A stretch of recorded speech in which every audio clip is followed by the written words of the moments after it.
Welcome to the Fabulous 413. I'm Monte Belmonte. And I'm Cleve Smith. Later in the show, author and retinal surgeon Longmeadow's Dr. Andrew Lamb on his newest book, The Masters of Medicine, Our Greatest Triumphs in the Race to Cure Humanity's Deadliest Diseases. He'll be at the South Hadley Public Library this Wednesday, and he'll join us later in the hour. And Mr. Universe, Hampshire College astronomer Dr. Salman Hamid on the new global space race to the moon with the latest entrant, India. And our search for the best pizza in Western Mass continues with Pizza Quest Volume 5 at Magpie in Greenfield. But first, Monte has an update on one way our community is helping farmers affected by those devastating floods from last week. Time for a special CISA addendum because of all of the flooding that we had last week and all of the sad tales that we're hearing all along the Connecticut River watershed area about farms that were affected. A little bit of a follow-up this week. Phil Corman from CISA Community Involved in Sustaining Agriculture. Years ago, I believe, if I'm correct, it was in the wake of Hurricane Irene, which also did quite a number to our farms with floods. An emergency farm fund was opened by CISA, and that farm fund is now reopened in light of the floods of last week. That's right, Monte. We started that emergency farm fund with contributions from individuals and businesses. And sadly, or gladly enough, in the last 10 years, we've been loaning out no-interest loans. We've done $500,000 of no-interest loans to 54 farms, and we've reopened it now, including the February disaster for the peach crop and the May 18th freeze that affected berries and stone fruits.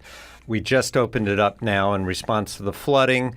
The Franklin County CDC is our partner again. The Community Development Corporation, not the Center for Disease Control. Easy to get those confused.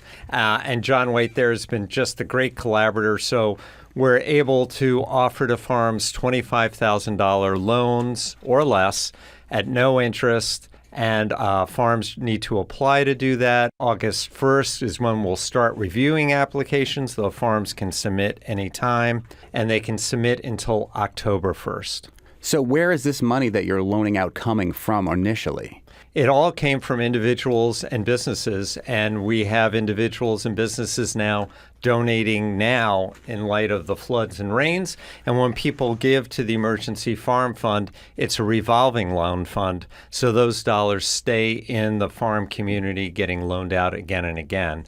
I should say we are posting all the individual farm GoFundMe pages also and information so farms and the community can go to buylocalfood.org to be updated about ways to be involved. So some farms like Mountain View Farm in East Hampton, Stone Soup have put up their own GoFundMes, and Correct. You can donate directly to them if you have a relationship with them, if you care about the work that they're doing. If you care about farms writ large in general and don't really know where to put your money, this CISA Emergency Farm Fund is one option where it's a loan. It'll go out. That loan will be paid back at no interest and then be available there again for when, sadly, the next inevitable agricultural disaster for our region hits. That's right. Well, that's depressing. It's been a depressing week for farmers. But, Phil, you're promising me that the next time we talk, we're going to have a little bit more of a positive thing like ice cream? You know, I scream and, you scream, and I think we all scream for ice cream. Indeed. Except for people who are lactose intolerant. That's right. Then they scream for other reasons. A reminder that CISA is an underwriter of New England Public Media. Tomorrow we'll taste that ice cream from Gran-Val Farm in Granville. But speaking of tasting. First foray into Franklin County for Pizza Quest. Pizza Quest, Volume 5. Pizza Quest! Where we try on the Fabulous 413 to find the best pizza in the 4 counties of Western Mass. We did contact our resident pizza guru, Mark Latenzi, but he is waiting for his dishwasher fixer to come. I ordered a part for my dishwasher today. We were running parallel Italian lines. But we are joined by our director, Tony Dunn, who recommended 2 of the Berkshire pizza places that we went to. And we are here at our first Franklin County Pizza Quest at Magpie in Greenfield. Pizza Quest Magpie was recommended by Amy Traverso. Amy Traverso is the host of all sorts of wonderful podcasts and food-related ventures, and when we had her on, recommended Magpie. Let's see, heading into Greenfield, it's always really wonderful to be able to stop at Magpie. We're putting that on the list of Amy Traverso's picks for our Western Mass Pizza Quest. I've been coming to this place since Jump Street. We were literally here right before the birth of my 10-year-old son. We're also joined by special guests, the rest of the Belmontes. What? I think the birth was in process at that point. Yeah. That's my wife, Professora Belmonte. There was a special thing that happened while you were in labor here at Magpie. Professora, would you like to recount that story? Dax Shepard was sitting right there, and I interrupted him and talked to him, which is a thing I don't do.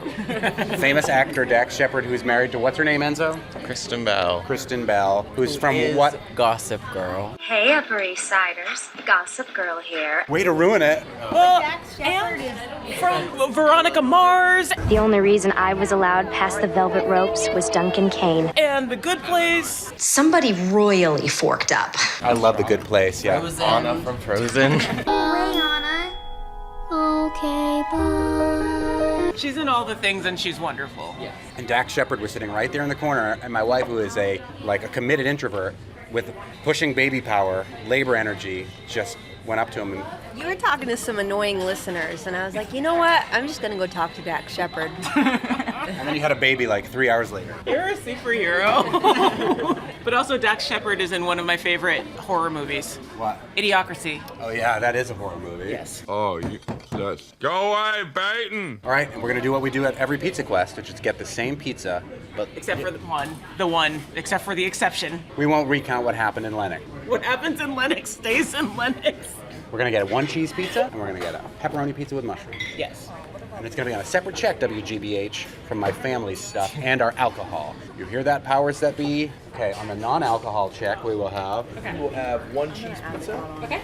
And 1 pepperoni and mushroom, not the custom pie, please. Sure. I have a kid's pizza. Yes. This is the separate check now. I got it. Yeah. Magpie's wood-fired pizza, and as we have learned in many of our pizza questings, temperature, extreme heat is what makes for the leoparding on the crust. Yes.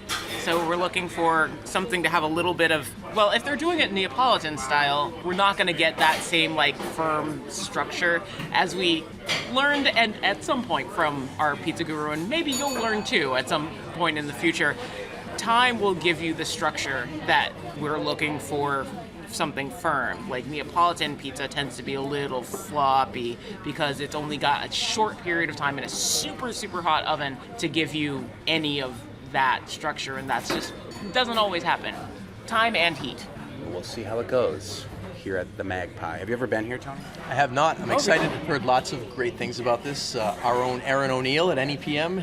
This comes highly recommended by her as well. I've had one of my favorite pies ever from this place. It was arugula and lemon. I didn't know that was a combination you could have, and then once I did, I wanted almost nothing else. Okay, the Belmonte family has gotten their own separate pizzas that are apart from Pizza Quest. What did you get, Enzo? We got meatball. Pax, what did you get? I got a cheese pizza. Kids cheese. What's over here, Atticus?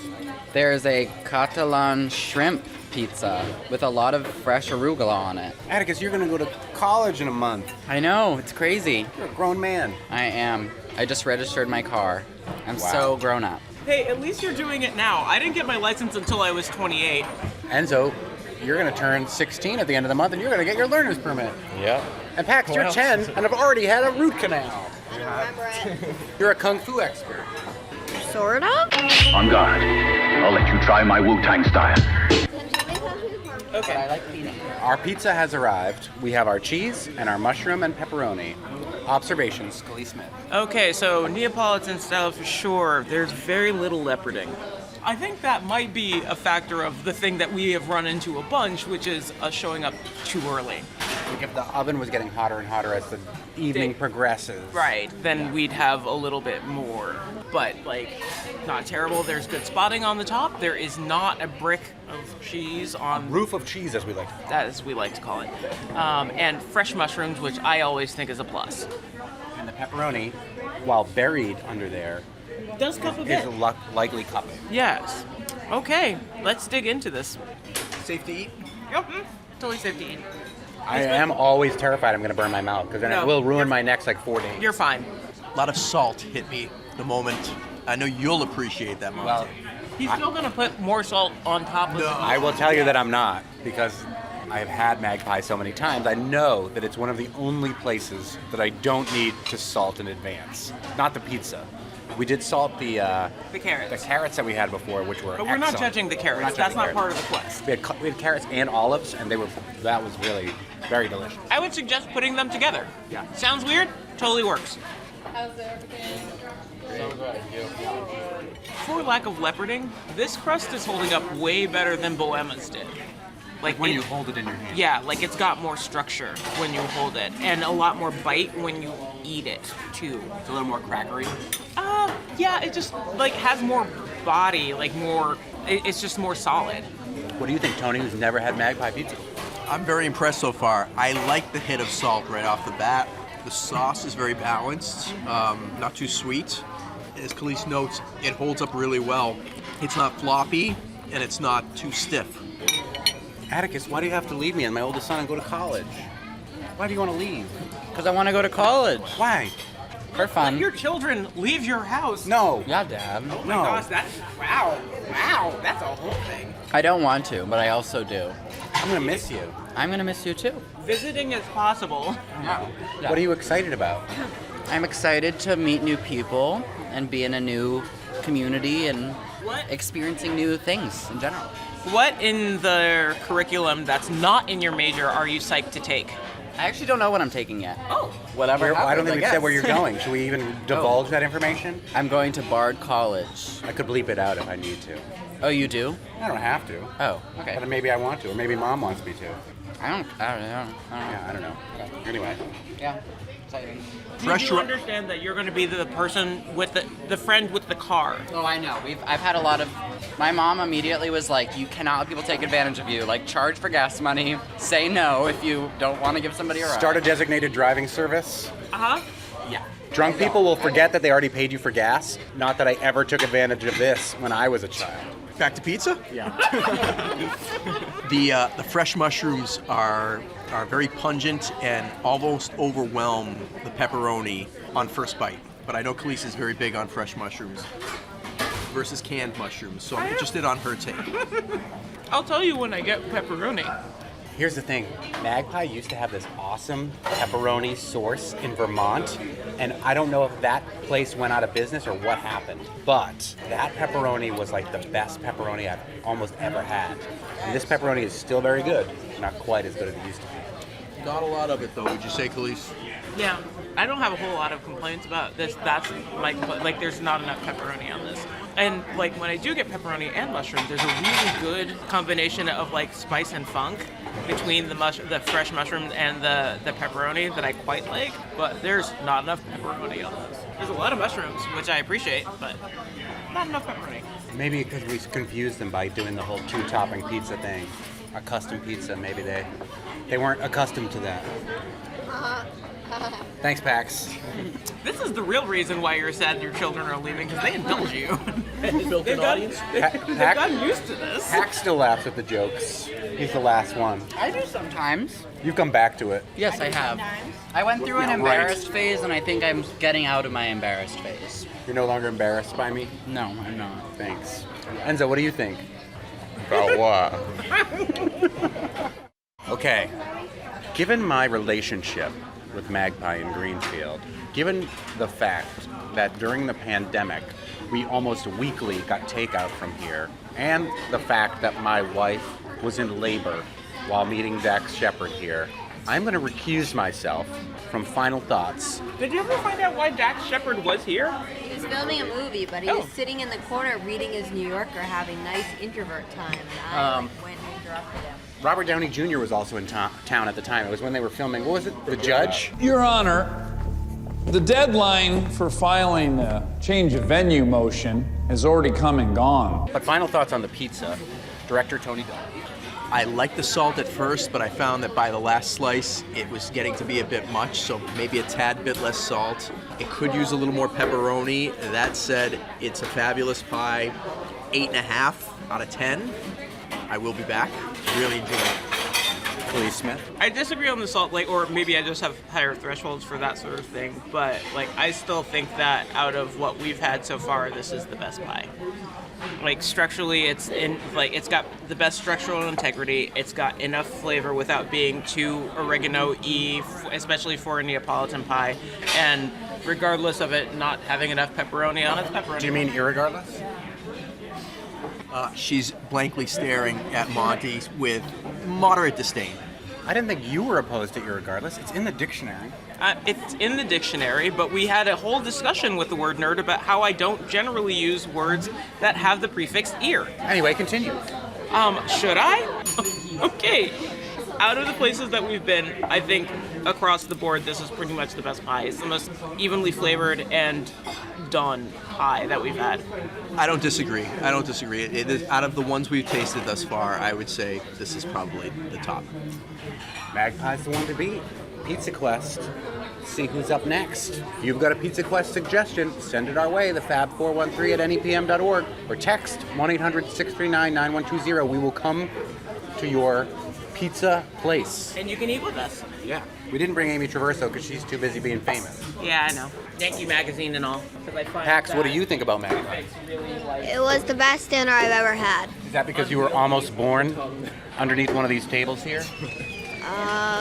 No, because I don't remember that. I eat Aunt the pasta twice just because she is... Coming up, retinal surgeon Longmeadow's Dr. Andrew Lamb on his newest book, The Masters of Medicine, Our Greatest Triumphs in the Race to Cure Humanity's Deadliest Diseases. He's at the South Hadley Library this Wednesday. Up next, why India's moonshot is another shot across the bow of Russia and China in the global space race. You're listening to the Fab 413 on NEPM. To boldly go where no man has gone before. Hampshire College astronomer Dr. Salman Hamid, Mr. Universe, with some kitchen table astronomy here at your kitchen table in Amherst. A little teaser, next week's episode, we're going to do the Barbenheimer review. I'm going to go see Barbie and Oppenheimer, and you're at least going to go see Oppenheimer, and we're going to talk about the horrors of nuclear technology and nuclear war. And also the horrors of Barbie. We think there's a chance that when we push that button, we destroy this doll. Not without its horrors. And we'll find out which one is more destructive overall for human society. Yeah, no, I think we're really looking forward to see both of those, actually. Yeah, they're both going to be fantastic. Although most likely we will just talk about Oppenheimer, That's true. which is sad. Yeah. But I'll keep interjecting little Barbieisms in the whole thing. But today we're talking about some exciting developments in the world of space travel from not the United States. Yes, so this past Friday, India launched a mission to the moon. It's not crewed mission. Crewed with a C-R-E-W, Yes. Not meaning C-R-U-D. Right. Although, between Pakistan and India, who knows, what is it, how it is interpreted. But this is a pretty cool mission. So India has sent Chandrayaan-1. This was, I think, in 2009 or so. And it was an orbiter. Chandrayaan, by the way, means mooncraft in Hindi. And that mission actually helped discover, or with other spacecrafts as well, water on the lunar South Pole. On the moon, the discovery of water has really changed the way people have been thinking about having settlements there. So in the South Pole, in the shadows of craters, now we know there is water ice.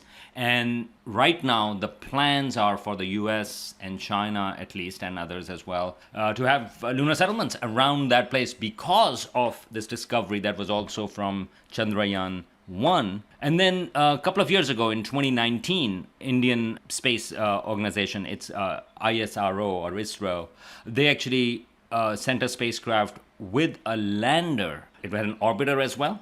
So orbiter was inserted successfully, but the lander failed. So this mission in some ways is the completion of that. Chandrayaan-3, which got launched last Friday, it doesn't have an orbiter because the orbiter is still working, but it has a lander and a small rover as well. Did they get it to work this time? The launch has gone successfully. It's going to take about 40 days to get there. It's like one of those desert quests, biblical. No, I'm just kidding. 40 days and 40 nights. That's right. It's going to take that because, so unlike the Apollo mission, which took a couple of days to get there, this particular mission, it's more like fuel efficient. Yeah. So if you don't have sort of like a really powerful rocket, so how do you get there? So you use the gravity of the Earth. mean, it's really cool. I mean, if you think about it, these are all things based upon the way gravity works, our understanding of orbits. So basically, it is now in an elliptical orbit around the Earth, where it's going to keep on getting in a bigger and bigger elliptical orbit because it's going to keep on getting more and more speed, in some sense, and momentum from the Earth. And as it passes by, the spacecraft gives a little bit of its momentum to the Earth, which we don't feel, but the Earth gives it a little bit momentum to the spacecraft, which it feels a lot. And so it's going to keep on doing that. It slingshots. Slingshots, exactly what it is. And then it's going to get to the moon, and the same thing, it's going to go on the moon in order to slow down. So it's going to be in the reverse thing, and it's going to be slowing down using that. And then it's going to land, it's expected to land on August 23rd and August 24th, around that time. And it's going to land not exactly in the South Pole, but close to it. Then the rover is going to expect to come out. And then it's going to expect to work for about 2 weeks. And so a lot of these things are about testing technology, testing these things are working or not. Of course, there is science as well. National pride is, of course, there. I think it's a big deal. And I think it's really cool. We're in the middle of a new space race. Again, surrounding the moon, even though we already did this. But, everything old is new again. We've got all of these Indiana Jones movies and things coming out that came out 40 years ago. So why not have a whole new space race back towards the moon? What are the implications of this globally with so many nations only in some regards working together to explore the moon and outer space? Yeah, I mean, if I can say, it's an interesting time. So previous moon race was about who gets to the moon first, and US did. And so for the Soviet Union, basically it was like, there's no point to it because there was no thought what's going to happen further, how it's going to get established. And in fact, Soviet Union actually changed its emphasis and started focusing on Venus. In fact, they are the only ones who have actually landed on Venus. Oh, wow. And so that actually was their focus. They were like, you go to the moon, we'll go to Venus. Of course, it was not a crewed mission. No, the other crew. Oh, yeah, right. So it wasn't that, but certainly they focused on that. Now it's different. Now there are a lot of countries that are thinking about using moon as a launching pad to go to Mars or asteroids or other things because the moon has less gravity. So it's easier to launch a rocket off of the moon if you can get there. And if there's water in certain locations, that can be helpful too. And of course, some people had argued, and they still argue, including Elon Musk, but there are others from Mars Society who argue that we shouldn't go back to the moon, just go directly to Mars. There's a Mars Direct. But that's not what's going on. And the moon itself has significance and is taking more and more significance. It's not about that you are going to have a huge colony on the moon, but you can have research stations. And as I mentioned, so you can use the resources of the moon to potentially build spacecrafts over there also in the orbit. That's what plans are for. And just to give you an idea, so we are going to be talking more and more about the moon in the coming years. But just this year, so Indian mission has just been launched. Russia is launching Luna 25 in August to go to the moon. Their last mission was Soviet Union. It wasn't Russia. It was Soviet Union in 1976. So Luna 24 was in 1976, and now they are sending a mission. And then there is another mission, which is from the Japanese space agency. It's called Smart Lander for Investigating Moon, or SLIM. A lot of effort goes into the acronyms. And astronomers should learn something from it so that they don't keep on making very large telescope or extremely large telescope or large binocular telescope and so on and so forth. That's what they name their telescope. They don't give them any cool names. That's right. So SLIM is, I think it's pretty good. Tokyo Slim. It sounds like a Tom Waits song. Portland threw his shot glass in a Buffalo squeeze. And then you also have a couple of private companies that are sending payload over there. Those are supported by NASA, funded by NASA. And so, for example, one is from Intuitive Machines. It's a Houston-based company. Wookie! This duet is with my dog Wookie. So, contributing. He's not going to the moon, unlike some others that were sent and were not so... like that Russian space dog. What was his name? Laika? Right. Laika, yeah. Oh, so, and then there are poems about Laika. So, have you ever seen Kunk on Earth? Yes, I have. Yeah, so that's a Netflix show in God. which there was a conversation about that. It's very funny if you get a The chance. scene about Laika is so funny. She was launched on a flight that was pretty much one way. There's a dead dog in space. So there's a dead dog somewhere in the back of a frame of every film shot in space, like Star Wars. I wouldn't There say... are dead dogs in Star Wars. That is unacceptable. Anyway. So there are a lot of missions, and next year China is sending its mission back as well. So coming back, let's close the loop. The Indian space program is now tied closely to the US. You were talking about the space race. Obviously, there is a huge realignment also taking place. India has now joined the Artemis program. So Artemis is the US-led effort, or you can think about US allies, and US is developing a framework that has a particular vision of what humans can and cannot do on the moon. The only treaty that everybody has signed, and we've talked about it, Monte, multiple times, but the only treaty that everybody, United Nations aspect, have signed about outer space is called the Outer Space Treaty, and that was signed in 1967, before humans actually went to the moon. But it's an idealistic treaty which said that no nation can own a piece of heavenly body, and if you use it, it should be for benefit of all, and so on and so forth. And there are a lot of questions about what happens in a very capitalist system, for example. And so there are newer interpretations, including from the US, which argues that, well, of course it doesn't belong to anyone, but we can use it, right? For private purposes. And so we can use resources from the moon. So 27 nations have signed on to it, and the number is increasing over the period of time significantly. China and Russia have not signed onto the Artemis Treaty. China argues that any treaty that is going to be binding has to go through the United Nations. This treaty is not. So it is going to get litigated as well, but India just signed on to it.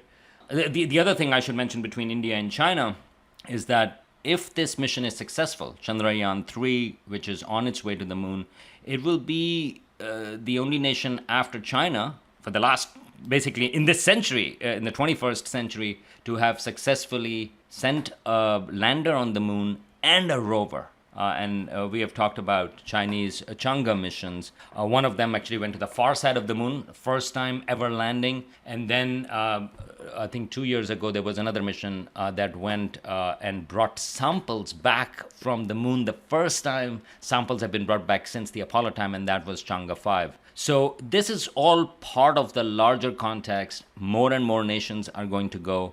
It is, I mean, I hate to say this, but I think it would be foolhardy to say that this is not part of the new space race. It is. We just hope, we were talking about seeing Oppenheimer, so I just hope that this does not turn into space war, because, again, we are in an uncharted territory of what's going to happen on the moon, partly because there are limited resources, especially water, and it's only or mostly available in the lunar South Pole. Hoping that Oppenheimer is less of the cautionary tale that we will learn from this new space race than Barbie. I think Barbie's going to be more positive in the Barbenheimer universe way to look at this new space race. I hope, but who knows what Barbie is going to build? Like, I mean, what kind of bomb Barbie builds? So I would raise caution about that as well. Barbie is the bomb. Barbie is the bomb. And next week, we'll review Barbenheimer. Barbie! Does this doll have a bomb? I know what it means. Up next, retinal surgeon Longmeadow's Dr. Andrew Lamb on his newest book, The Masters of Medicine, Our Greatest Triumphs in the Race to Cure Humanity's Deadliest Diseases. You're listening to The Fabulous 413 on NEPM. Welcome to The Fabulous 413. I'm Monte Belmonte. And I'm Khalees Smith. Dr. Andrew Lamb, MD from Longmeadow, is a retina surgeon at Bay State Medical Center and an assistant professor at UMass Medical School. He's also the author of 4 books. His newest book is The Masters of Medicine, Our Greatest Triumphs in the Race to Cure Humanity's Deadliest Diseases. Dr. Lamb will be reading from his new book this Wednesday evening, July 19th at 6:30 at the South Hadley Public Library. Dr. Lamb, thank you so much for joining us. Thanks for having me. No problem. I think this book is a really fun read because it is a history of medicine, but it doesn't feel like you're reading a history book or a history textbook. It's in all these very palatable bite-sized doses. I know that there are some digestive issues that come up in this book, but I also mentioned that you could read this in the bathroom, and it would be perfect for that because you can read it episodically. A little chapter here about this, a little chapter here about that. Why did you want to go wash your hands vigorously after learning the like lessons within? Like a doctor would, and like everyone should. The movie like will be doctors sure to be eventually rated did. Yeah. As I want to mention, the book also mentions as doctors eventually did. Yes, that's true. Yeah, there's a lot of good, interesting stuff that we take for granted now that For sure. shows up in this book. I do like the bold opening of the book that says, in a quote by you, "By the end of this century, we will have found a cure for cancer." Said very confidently. And you believe that firmly? Well, I think that's almost definitely going to be the case for some cancers. I mean, if you think about the history of cancer, 100 years ago, we had almost nothing we could effectively do beyond surgery to simply excise a tumor. Radiation was in its infancy. And think about the cancers that we can cure today. And cancer is a condition that's really over 100 different diseases. So I'm confident in the next century we're going to have cures for some of those, if not a lot of them. What do you mean by that? It's 100 different diseases. So cancer is a condition that there's a great variation, great heterogeneity. You know, there are some indolent cancers like chronic myelogenous leukemia. Even within the leukemia, there's another kind of leukemia that's incredibly acute. Some of these cancers can be indolent and not be even that life-threatening. Prostate cancer is a cancer where we even debate whether we should do treatments because maybe the patient the cancer won't actually harm the patient until he's after his lifespan, for example. And there's other conditions, of course, of cancers that are very, very, acute and tragic. The book is called The Masters of Medicine, Our Greatest Triumphs in the Race to Cure Humanity's Deadliest Diseases. There are a lot of names that are lost to history, except for in this book of history that you've written. But one of the first people that you start to write about is a maverick when it comes to the world of heart disease. We're reading for a while about a person named Richard, and then the big reveal happens that Richard happens to be... I don't think it's too much of a spoiler alert. It's actually Dick Cheney. Yeah, it's not a political book, but he is unique because he's a public figure who basically was able to benefit from all these amazing developments in cardiology, almost that seemed to hit the scene right when he needed them. So it's not because he was Dick Cheney was getting preferential treatment. It's just the timing of when Dick Cheney's heart decided to fail. Of him getting sick when he got sick. Yeah. Well, yeah. I mean, he famously did not get special treatment, for example, when he got his heart transplant in 2012. He was a guy who basically got his first heart attack in his 30s. If you recall, he was a very young chief of staff to Gerald Ford, like a wonderkin kind of 34-year-old guy. And then he had basically 4 heart attacks between the 70s and 2000. And he got catheterization when it was new, stents. He got a heart transplant, an LVAD, which is a left ventricular assist device. I mean, this gentleman has been kept alive because of the miracles of modern medicine. And obviously, he's just an example that hundreds of thousands of lives have been saved because these cardiologists have done a lot of amazing things. I used to think that as an arrogant ophthalmologist, all the best discoveries were made in my field. I even wrote a book called Saving Sight about that. But when I started reading about cardiology, I realized, wow, they've got some pretty amazing stuff that we benefited from too. Do you think that every doctor thinks that the best innovations happen in their field? I think that'd be a natural. I mean, I think in my field of retina, I actually have a claim to that because we've got some great stuff we can do. But I'm sure people are very, they like their field a lot. Exactly. They're proud of what they do. Medically territorial. Yes. We're speaking with Dr. Andrew Lamb from Longmeadow, who is a retinal surgeon at Bay State Medical Center, assistant professor at UMass Medical School, and who has a new book called The Masters of Medicine, Our Greatest Triumphs in the Race to Cure Humanity's Deadliest Diseases. You'll be at the South Hadley Public Library on Wednesday. What I like about this book is that there are a lot of failures that show up in this book, and the failures are what ultimately lead to success. So there's this idea that we're talking about mavericks here, that there's an experimentation that sometimes maybe toes the line of ethics as to what we need to do to advance medicine forward. That's right. one of my favorite examples of ethics and being a maverick, for example, is the story of Edward Jenner, for example. Now, this is a guy who got this idea. He'd heard in the 1790s, wow, I've heard these milkmaids don't get smallpox because they've got this more innocuous condition that's called cowpox, which they get from milking udders of cows. And he says to himself, I wonder if I could, give a kid cowpox, and maybe that will make him immune to smallpox. So he just takes this kid and gives him some cowpox pustules. He gets a little sick, he recovers, and then he does something incredibly unethical. If the first part wasn't unethical enough, right? Wait till the 1-2 This is a months. kid, right? So he's not really able to give consent in our modern sense of the world. He basically inoculates him with smallpox, a deadly disease, to validate a hunch. Now, if he makes a mistake, he's a murderer. But history only remembers the winners, right? So now he's a hero. It's also worth noting linguistically that vaccine, the word vaccine, and vaca, cow, milk, they come That's from where this, it came from. They come That's the same right. etymology and the same story about this Exactly. this maverick risk-taking, potentially sociopathic doctor. Exactly. Who is willing to put this child's life on the line, but who has ultimately saved millions, if not billions of lives since then. That's what, it is what's very, very interesting about this book. And the other thing, and it goes not just in the world of retinal, where you start, or heart, like Dick Cheney, as we mentioned before, but diabetes is another big part of this book. And what stuck out to me that was really interesting was that it is the first disease that comes from too much food rather than too little. That's right. It's easy to forget that diabetes was a complete death sentence to kids more than 100 years ago. And it's only because of these incredible maverick doctors in Canada, Frederick Banting being the most famous of them, who basically discovered insulin in 1921. But the treatment before insulin, which of course is a miracle drug that has made diabetes a kind of a chronic manageable illness for us all, it was to starve kids. Because it was a situation where, can you imagine being a parent and being told food is literally going to kill your child?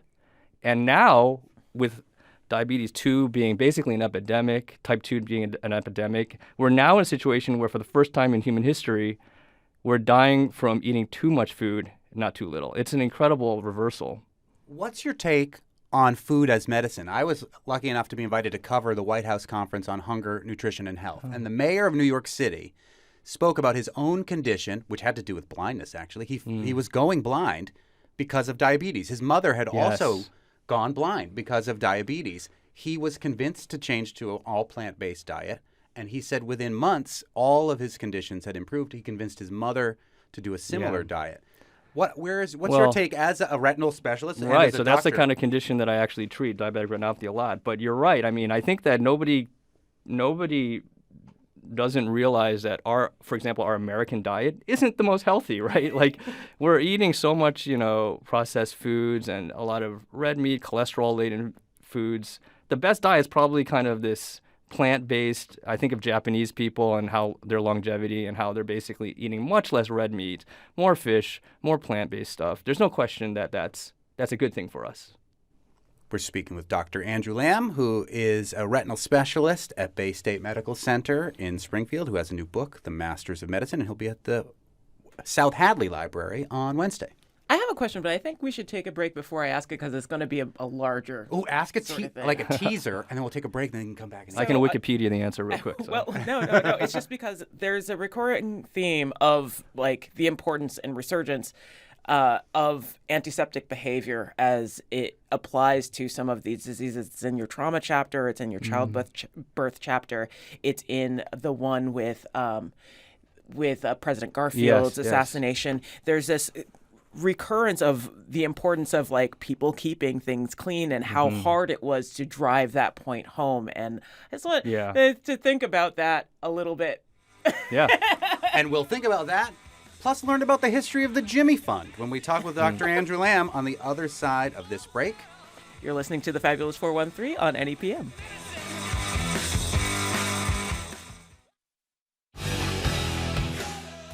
Welcome back to I can't believe you You don't like Bon Jovi's Bad Medicine when we're talking to a doctor about the masters of medicine, Dr. Andrew Lamb? And the bad medicine that we have been through in order to get to the good stuff that actually works. Welcome back to the Fabulous 413. We are with Dr. Andrew Lamb from Long Meadow. And just before the last break, I asked a question about the recurring theme of keeping things clean, because it seems like an ongoing process, at least in the history of medicine, where someone somewhere realizes, oh, wait, maybe this is terrible because we're all filthy. And everyone around them goes, no, that can't possibly be it. For like 200 years. This recurring theme of like the arrogance of the establishment, the arrogance of the doctors of the day, you know, this idea of antisepsis, that invisible microbes could be causing the diseases that harm us, that just was disbelieved by so many people. You know, just one of the examples that is an unforgettable story is the story of Ignaz Semmelweis, who was this obstetrician in Vienna in the late 1840s. And he didn't understand the germ theory, but he realized that something was happening. Some deadly material was coming from these doctors' hands when they were doing autopsies, not washing their hands, and then going to do pelvic exams. And these women, unfortunately, would get puerperal fever or childbed fever after a normal delivery. A few days later, they'd literally get septic and die. And it would happen over and over and over. And he would tell people, I've figured this out. We should wash our hands. And basically, people thought he was crazy. I mean, long story short, he actually was drummed out of his hospital, went eventually into an insane asylum, and there, ironically, was beaten, got septic, and died.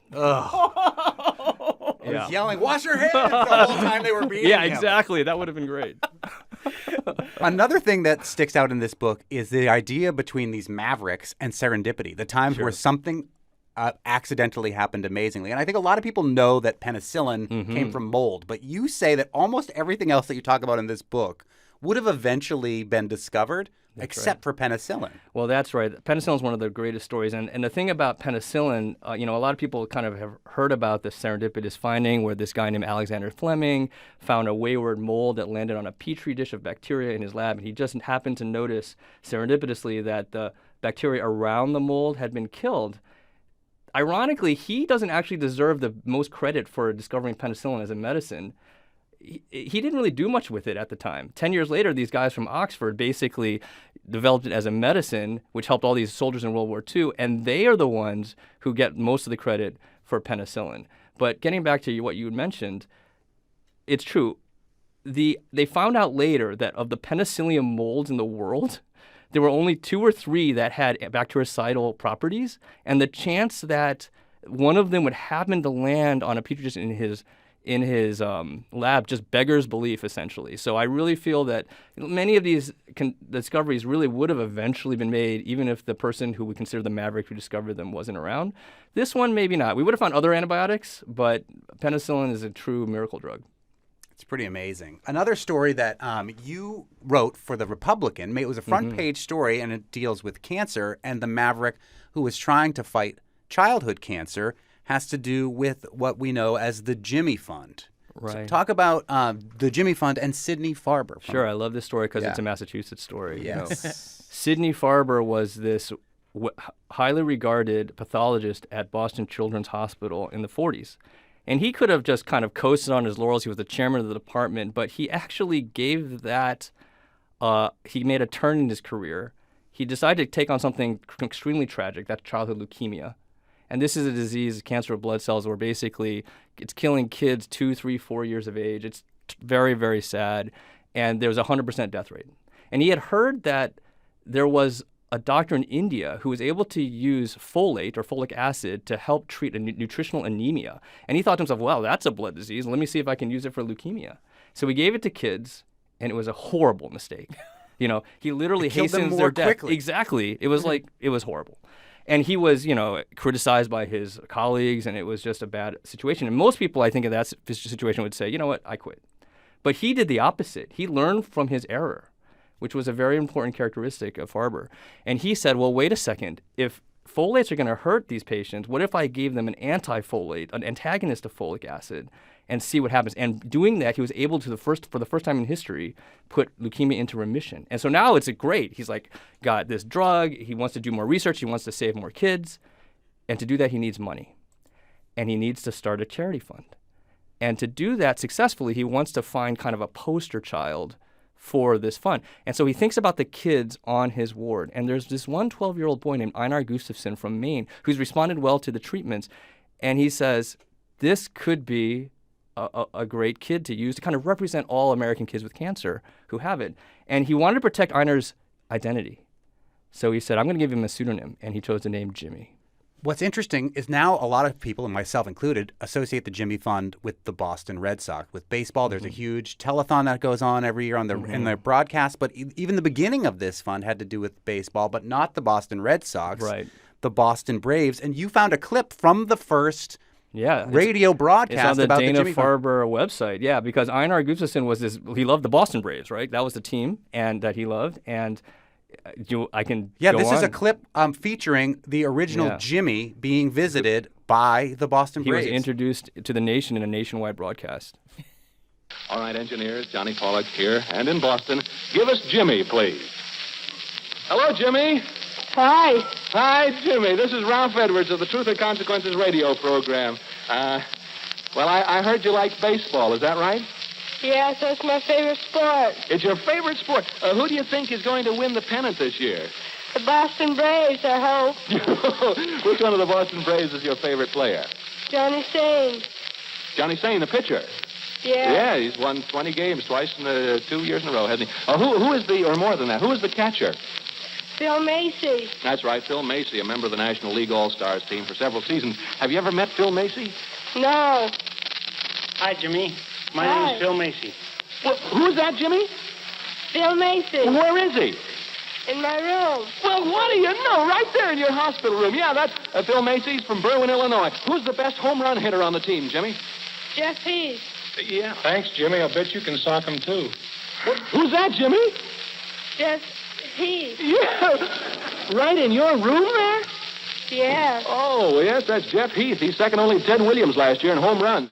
That is from May 22nd, 1948. It's from the love that. Dana-Farber website, and that was the original Jimmy of the Jimmy Fund. Yeah, I just love that. Imagine just listening to this in your home in 1948, and this adorable kid, all his heroes are coming in, and basically the host has told you that this boy has cancer. And I don't know if you'll play it, but after this recording, Jimmy goes off the air in Boston, and the host who's in LA basically tells the country, let's try to help all these little boys, save these boys and girls like Jimmy, and donate to this fund. And it was an incredibly powerful broadcast because there was an incredible response. Even that very night, people walked down to the Boston Children's Hospital to the lobby trying to give a donation. People would send letters addressed to Jimmy, Boston, MA. Wow. It was just it was a day when, radio was obviously the most important way of communicating with the nation. What do you mean was? Well, if you'd like to social contribute media to New today. England Public Media. Come to the lobby. Yes. You can write it out to Jimmy if you want to, but we're good. No, yes. Yeah. But and they have that broadcast, and still to Yeah. this day, millions and millions and millions of dollars, because who can't get behind the idea Yeah. of trying to help get rid of, cure childhood That's right. cancer? So you've written this whole book about innovations and mavericks in medicine. Are there any lessons that you've taken from the things that you've encountered that you're able to bring into either your practice or your classes when you're teaching? Yeah. I mean, I think on a daily basis, it's very difficult to kind of identify the people who are going to make the incredible discoveries for our, that's going to benefit us and win the Nobel Prize, for example. But I think what I've learned, the most important thing in all of these incredible discoveries for the last 150 years is not really hard work, serendipity, perseverance even. Those are all very important. But the really most important thing is being a maverick, somebody who's willing to look outside the box, someone who's able to withstand lots of ridicule and opposition because they believe so strongly in what they are doing. And the key is to find and somehow encourage and nurture these mavericks in the future. So hopefully we'll have our kids, enjoy encouraging them to go into STEM and pursue science, and hopefully some doctor or future doctor out there, or future scientist will be the guy who's helping all of us when we're in the hospital someday. Hopefully not there because of our beliefs for changes that should happen in medicine. Try not to kill anyone along the way as being That's a maverick, right. as some of the mavericks in this book do. The book is The Masters of Medicine by Dr. Andrew Lamb from Longmeadow. will be at the South Hadley Public Library this Wednesday. Thank you so much. Thank you so much for having me. Tomorrow on the Fabulous 413, we head to Jacob's Pillow in Becket to talk with the folks there about how they continue to bring movement to the Berkshires. Plus, a chat with the new Massachusetts Director of Rural Affairs, Ann Gobi. We'll hear more on her office's concerns after last week's flooding and the tornadoes of this past weekend. And some positive agricultural news, ice cream from Gran-Val Farm in Granville. Our director is Tony Navigating Hilltown Washouts Done. Our engineer is Betsy No, My Opinion Cannot Change Lankto. Our technical team is Bart, Feisty Mouth, Bones, Rankin, Kara, Escape from Naptown, Complete Foster, and Punk Rude Boy Dubé. Thanks to Spouse, Happy Valley Guitar Orchestra, Suitcase Junket, Down by Law, Louis Prima, Barbara Streisand, Wu-Tang Clan, Star Trek, Barbie, Oppenheimer, Tom Waits. I'm Khalees Smith. I'm Monte Belmonte. See you tomorrow on the Fabulous 413.